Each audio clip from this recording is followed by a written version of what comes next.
ठीक है, अपना क्वेश्चन है भाई जेई मेन 2025 का। आपको यूनिट्स मैच करानी है सब चीजों की। तो पहला क्या है, specific heat capacity of a body. Heat capacity किसको बोलते हैं हम लोग, याद रखिएगा। हीट कैपेसिटी हम लोग बोलते हैं एम इंटू एस को। किसको बोलते हैं, एम इंटू एस को। ठीक, एम इंटू एस जो टर्म है इसको क्या बोला जाता है, heat capacity, where S is specific heat capacity. अच्छा, मास की यूनिट क्या हो जाती है, किलोग्राम। स्पेसिफिक हीट की यूनिट हो जाती है joule per kilogram per degree Celsius. Kilogram से किलोग्राम कैंसिल हो गया, तो हीट कैपेसिटी की यूनिट क्या होती है, जूल पर डिग्री सेल्सियस। यहीं से इसकी डेफिनेशन बनती है, amount of heat required to raise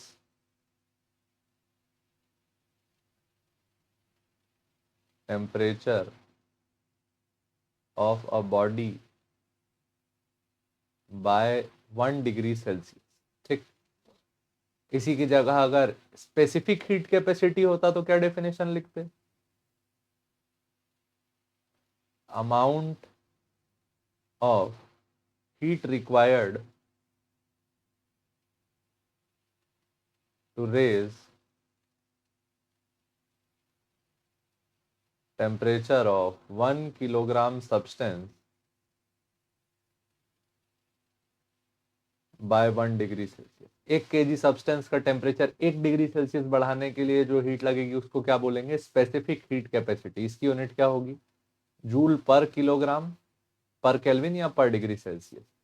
तो स्पेसिफिक हीट कैपेसिटी के लिए क्या लिखे, जूल पर डिग्री सेल्सियस या फिर पर केल्विन, और इसके लिए क्या लिखे, joule per kilogram per degree Celsius. तो ए के लिए क्या ऑप्शन लगा भाई, ए के लिए लगा 2, बी के लिए क्या लगा 3, इसके बाद आया लेटेंट हीट।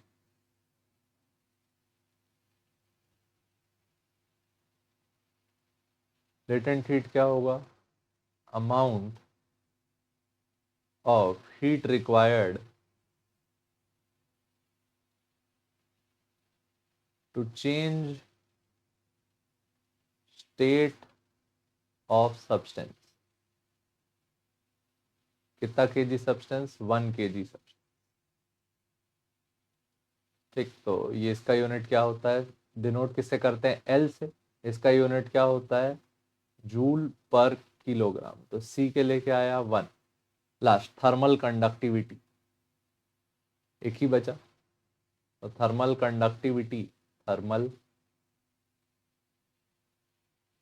कंडक्टिविटी हम लोग लिखते हैं किससे, के से। के का वैल्यू क्या होता है, अच्छा इसका वैल्यू निकालने का तरीका भी याद रखना। इसका यूनिट वैसे ये होगा, जूल पर केल्विन पर मीटर पर सेकंड। ऐसे याद रखना, जूल किलोमीटर सेकंड ऐसा है नहीं, जूल किलो मीटर सेकंड। हाँ ठीक तो है, किलोमीटर सेकंड। ठीक, ये आता कहाँ से ये भी याद रखना, ओम्स लॉ यूज कर लेना, ओम्स लॉ फॉर कंडक्शन।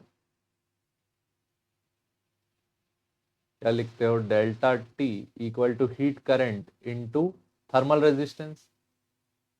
ये क्या है, हीट करंट, हीट करंट, और इसको क्या लिखते हो, थर्मल रेजिस्टेंस,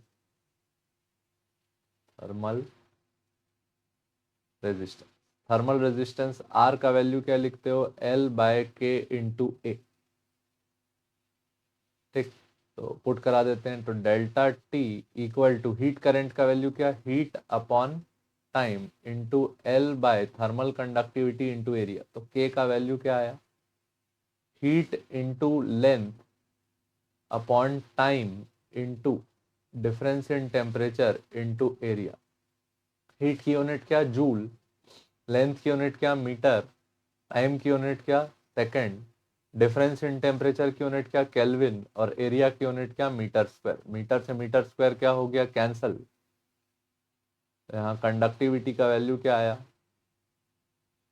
जूल पर केल्विन इंटू मीटर इंटू, ये यूनिट आप लोग याद रखेंगे, और हो सके तो ओम्स लॉ भी याद रख लेना यार कंडक्शन का, ठीक। तो 4 के लिए क्या, डी के लिए क्या ऑप्शन लगा, 4, तो क्या अपना लगा A2 B3 C1 2 3 1 4, 2 3 1 4, ये वाला ऑप्शन है, ठीक। तो ये मैच कराने का तरीका रहेगा, होपफुली आपको सारी डेफिनेशंस भी समझ में आई होंगी, ठीक। देखने के लिए धन्यवाद, जय हिंद।